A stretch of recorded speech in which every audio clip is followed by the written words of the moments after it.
The Euphrates River is mentioned in the Bible and has been for hundreds of years. The Bible talks about the Euphrates in terms of the Garden of Eden and the Antichrist. In the past few years, there has been a lot of talk about the Euphrates River drying up. Archaeologists have found signs that the river is drying up more quickly than they thought. Why is the river Euphrates drying up? What was the mystery behind it? Let's find out. Friends, welcome back to our channel, The Unknown Facts. In today's video, let's find out what could cause the Euphrates River to dry up. But before we begin, please subscribe to our channel, and don't forget to ring the bell icon so you won't miss a thing. The Euphrates River and the Tigris River are the two biggest rivers in the area where ancient Mesopotamian civilization started. Together, the two rivers in the Middle East make up a large river system. One of the most important rivers in history and one of the longest rivers in West Asia is the Euphrates. There has been a lot of talk about where the name Euphrates came from, but many people think it may have come from the Kurdish language. Wide flowing water is what the Kurdish word fererehat means. Ferat is thought to be a newer form of the same word.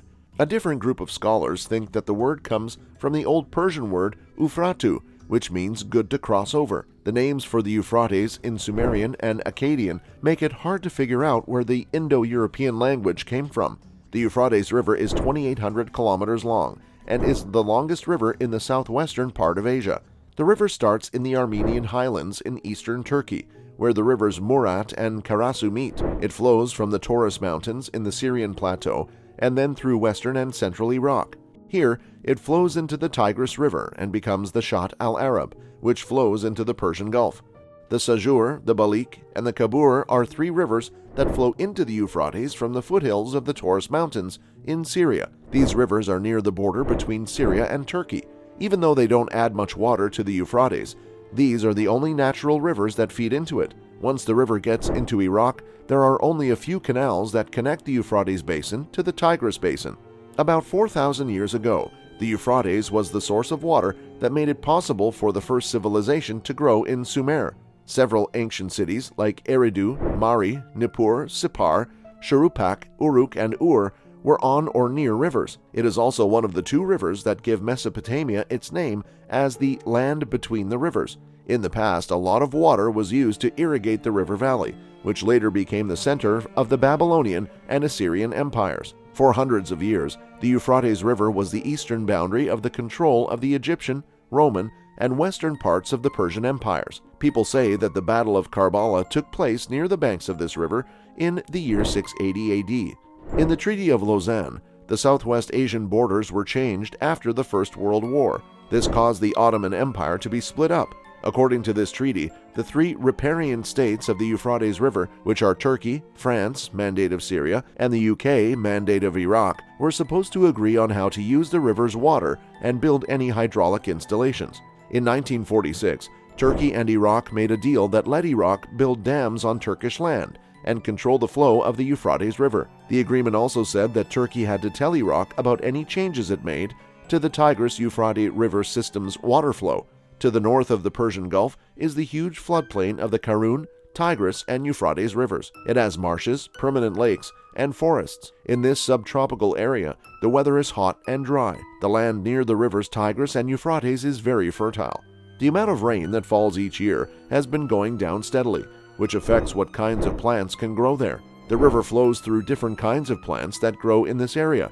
When the Euphrates flows through the mountains in the southeast of Turkey and the foothills in the south, a type of forest called xeric woodland can be seen. Oak trees, pistachio trees, rose plants, and plum plants make up the most types of plants.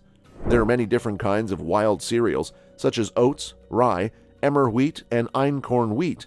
To the south of this, the Euphrates flows through a steppe landscape with plants like white wormwood and Chenopodiaceae.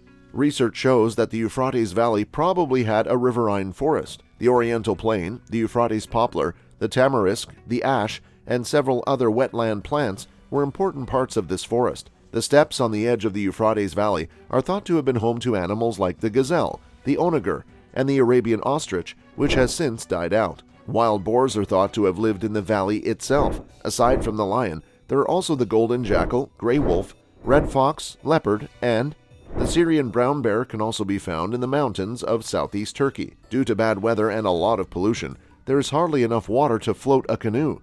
The Iraqi River police say that there is trash in the water, which has turned the river green and slowed it down. People think that an environmental disaster is likely to happen as the Euphrates dries up because of how quickly the world is getting warmer. A recent satellite study by NASA and the German government showed that the Tigris Euphrates loses groundwater faster than anywhere else on Earth, except for India. The World Resources Institute, an environmental group based in the U.S. that does not make money from its work, has said that Iraq will be one of the countries with the most severe water stress by 2040.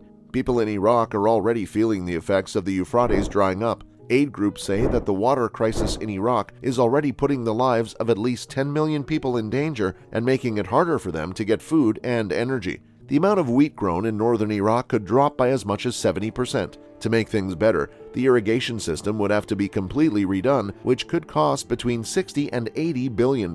This is money that the poor country doesn't have, so it's likely that people will soon starve. Aside from that, when dams break, there is less electricity, which affects how hospitals and other important infrastructure work. People think this has something to do with the Bible's book of Revelation, because there aren't many logical reasons why the river is drying up.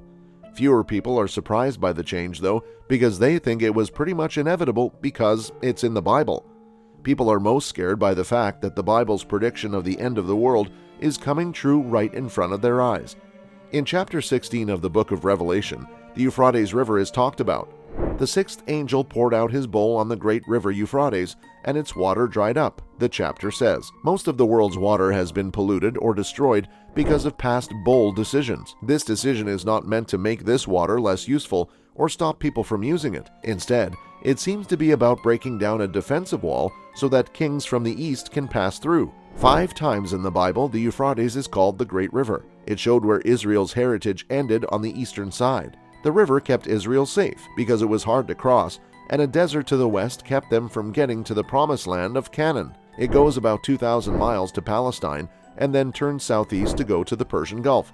When Revelation was written in the 1st century, the Euphrates River separated east from west, and China and India were on the other side of it. The armies of Cyrus of Persia took over Babylon many years ago by changing the course of the Euphrates River, which ran through the city. During the Great Tribulation, the enemy from the east will cross the Euphrates, march into Babylon, and then enter Palestine. Recently, rumors have been going around that strange sounds can be heard from the depths of the river as it dries up, possibly to back up this passage. People think that this makes it more likely that Christ will come back to defeat his enemies and build his heavenly kingdom. People are starting to worry and say that they never thought Revelations would make any sense at all. The most convincing idea about the river comes from the Bible, but other ideas connect what is happening along the Euphrates to political goals and climate change. On the other hand, the drying up of the Euphrates River has led to archaeological finds that no one expected. When riverbeds dry up, many of these places that used to be underwater are coming back to life. Scientists say that the riverbed of the Euphrates has shown evidence of 6 different times in history, including Sumerian, Akkadian, Assyrian, Greek, Byzantine, and Islamic. In 1968, Syria built the Euphrates Dam without changing the course of the Euphrates River or making lakes in the desert. Because of this, the 100-kilometer-long, 8-kilometer-wide lake behind the dam flooded the most important ancient sites along the river, saving only a few monuments and relics. In this area, there are a lot of cemeteries and a lot of Syriac Christian monasteries. When the sun is out and the water in the lake is clear, it is easy to see the cemeteries that are under the water. A few graves have been found on the right side of the lake in the western part of Raqqa. The left side, which is more rocky and harder to dig up, has not been studied as much. As the Euphrates River drained away in Anna, Iraq, the ancient city of Talbaz was found. In fact, Iraqi archaeologist Muhammad Jassim said that the lower water level in the Haditha Dam led to the discovery of at least 80 historical sites. The Antiquities Department in Duhok, which is in the Kurdistan province of Iraq, has announced that a 3,400-year-old city from the Mitanni Empire was found when the floodwaters in the Tigris River basin went down.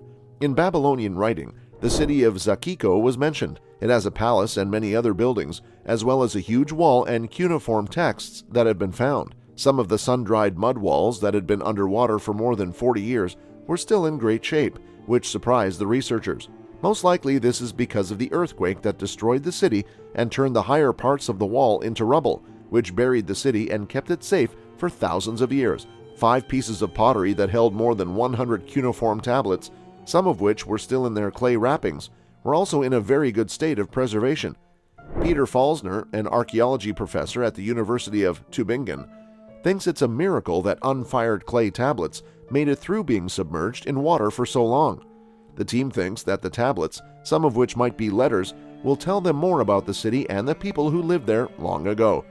Do tell us what you think about the Euphrates River in the comments, and if you want to watch more videos like this, then hit the subscribe button and turn on notifications so that you will always be notified.